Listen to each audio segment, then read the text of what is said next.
evening, ladies and gentlemen. My name is Tim Shtisky. I'm the Deputy Editor of the Sunday Telegraph.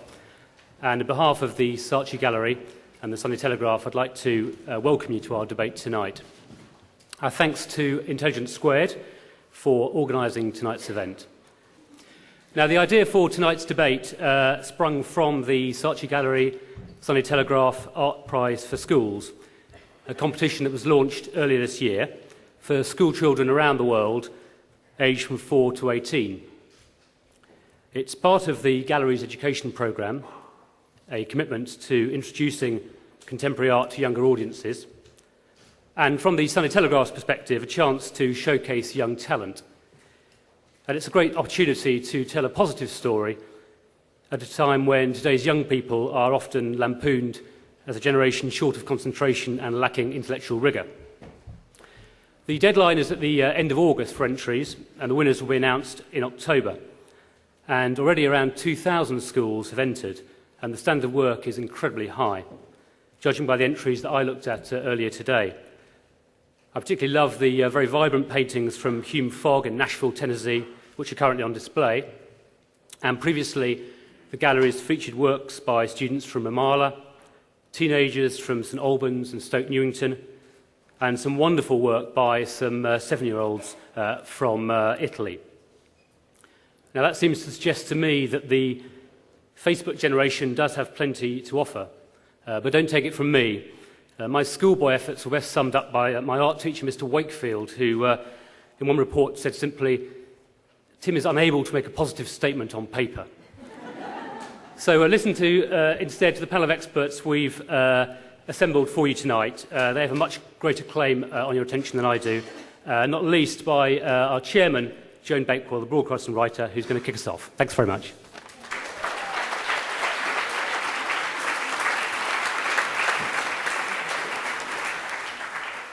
It's just wonderful to look on a sea of faces, all of whom I hope are lovers of art and interested in ideas. That's the only two qualifications for being here tonight. Can art be taught to the Facebook generation?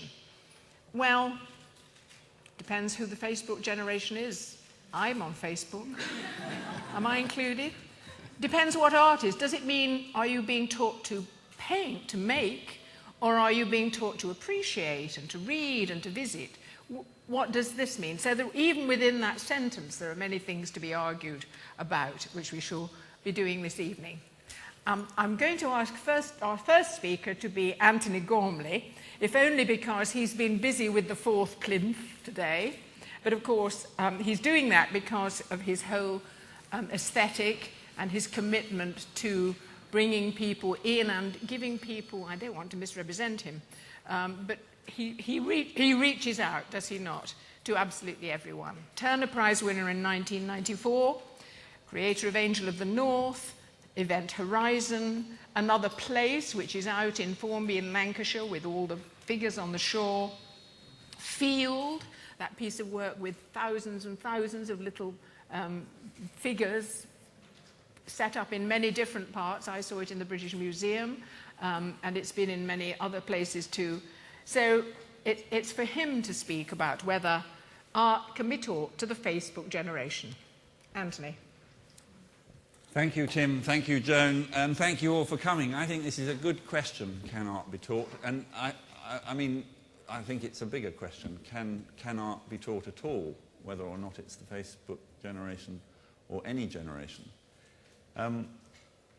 So far as I'm concerned, the places in which art can be made have to be protected, fought for and supported by us all. So far as I'm concerned, art offers a first-hand experience of, in a way, being alive. It is the direct transmission of one person's thought and feeling through material to another. And as such, it is an absolute resistance to the way in which information and visual imagery is so easily and facilely transmitted in our day and age. And I think that's really the background of this question.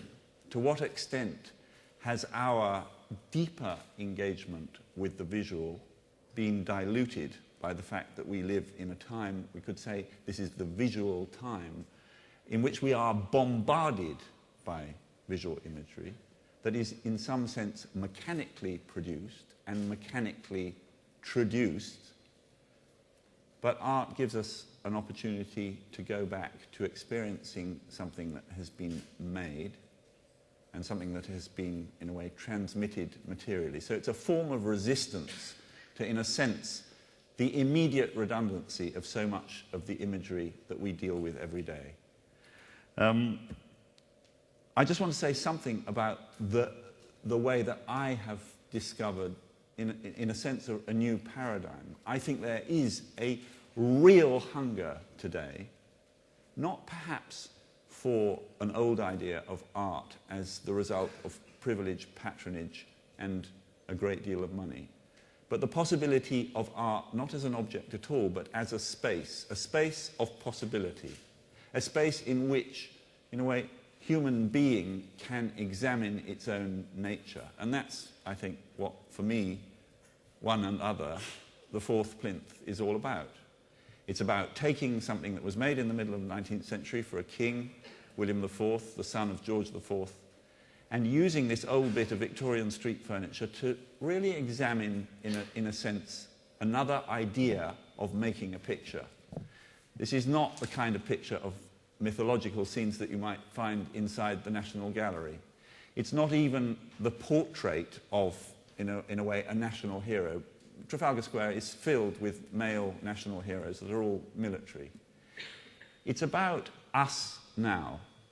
It's a living monument that is asking about our futures, not recording our past. It's not about a defensive notion of nationalism, but it's an open question as to what it means to live in the UK now. None of this could happen without the extraordinary yearning for participation. The fact that 5.5 million people go to the Tate every year, Tate Modern, is just a very powerful argument for the fact that people enjoy the space that art gives. Now, so far as I'm concerned, there's something very weird that happens to us when we go to school. You give a 6-year-old a piece of paper and a pencil, and they go for it, they draw.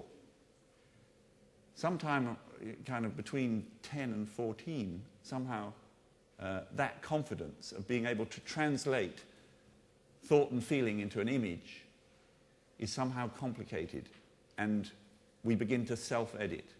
And all I know is that visual literacy, or the comfortableness with expressing yourself visually, needs to be supported at all levels. It was only 2 or 3 years ago that a survey was done, and we spend £1.65 per year on art materials in state schools in Britain. I don't know if that's changed. But the fact is that I think that we need encouragement. I wouldn't be here today if I didn't win, if I hadn't won a prize at school. It was a small sign of support. I think that, in a sense, the visual is as important as the verbal, as the mathematical, as a form of expressing our humanity. And anyway, in view of this motion, I simply propose that all forms of expression at all ages that lead to visual literacy should be encouraged. Thank you.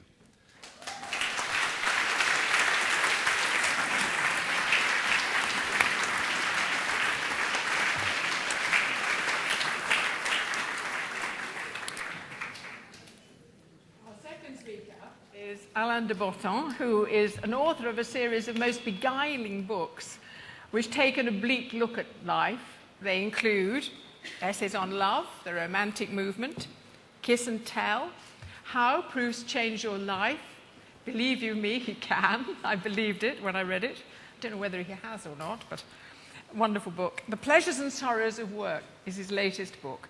And he is the co-founder of the School of Life, which offers